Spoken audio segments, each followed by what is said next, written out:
Another IB problem, Chapter 5. Mandzur, a farmer, takes out a loan to buy a buffalo. He borrows 900,000 Cambodian reals for 2 years. The nominal annual interest rate is 15%, compounded monthly. Find the amount of interest that he must pay. This is key, the amount of interest. Not the total amount he has to pay back, but just the interest. So that's going to be an extra calculation. Give your answer correct to the nearest 100 KHR. So a couple things we got to do here. Round properly, use the proper formula as normal, but also notice that it's asking for just the interest, not the total amount. So let's go ahead and look at our equation that we have. Our equation is this one that we've used before. Our future value is equal to the present value times 1 plus the annual interest rate times 100k, all of that to the kn power. Again, we have to know what each of these values means. The present value, or the older value, he originally borrowed 900,000 Cambodian reals.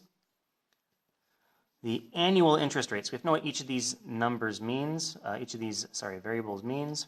R is the annual interest rate, which they give us, is 15. And we have to write it down as the percentage. We don't convert to decimal equivalent. K is the number of times it is compounded per year. Monthly means it's compounded 12 times per year. So K would be 12, so we put 12 in there, and we also put 12 in here because K shows up twice in this formula. And then N is the number of years. How long is this is the loan? It's for 2 years. So we plug all of this into our calculator to figure out, well, what is the total amount of money he must pay? Not the interest, but this is going to give us the total amount of money he has to pay.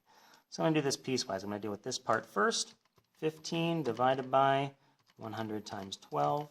Another way to do this would be 15 divided by 100 divided by 12. Either case, we get the same answer. So that is the answer for this part. Then we have to add 1 to that.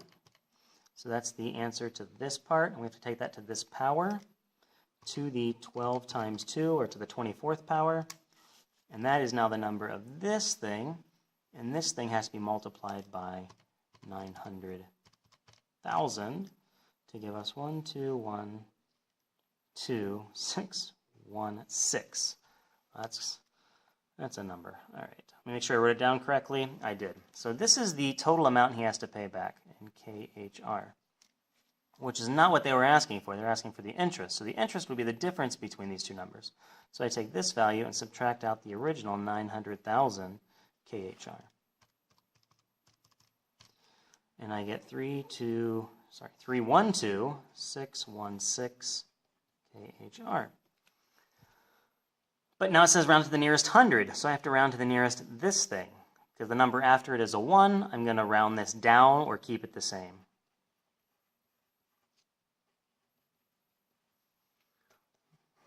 And that value goes here in the answer box. Now let me make sure I did the question right. Find the amount of interest. Yep. Then he must pay. Give your answer to the nearest. Let me read the question again. He borrows this much money for 2 years. Yes. All right. So I think I did everything correctly there. Let's go on to Part B. Part B is, again, from Chapter 1. So this is not a question I'll be asking on this test, but it's always good to review this. So it's saying write it down in scientific notation. That means take this decimal place and move it over until we have just one number dot. So 3.126. We move our decimal place over 1, 2, 3, 4, 5 places. So we have to multiply this by 10 to the positive fifth. Sometimes you have to figure, well, is it positive or negative? Since this big number became smaller, I have to raise it to a positive number. So I'm making this number smaller. This has to be a positive 5 instead of a negative 5. If this was the negative fifth power, this number would be super small and much, much smaller than this number. So let's go ahead and write down that. 3.126 times 10 to the fifth power. Now, we can also use our calculator to do this as well. So let me go ahead and write that in here. 312,600. All right, so how do we get that to scientific notation? I thought there was a quick thing there I could do. We can switch our calculator to how it displays the number. So here in the second row we have normal, scientific, or English. You can actually just force it to be in scientific notation. Let's force our number to be in scientific notation. If I do that, you can see it converts it to scientific notation.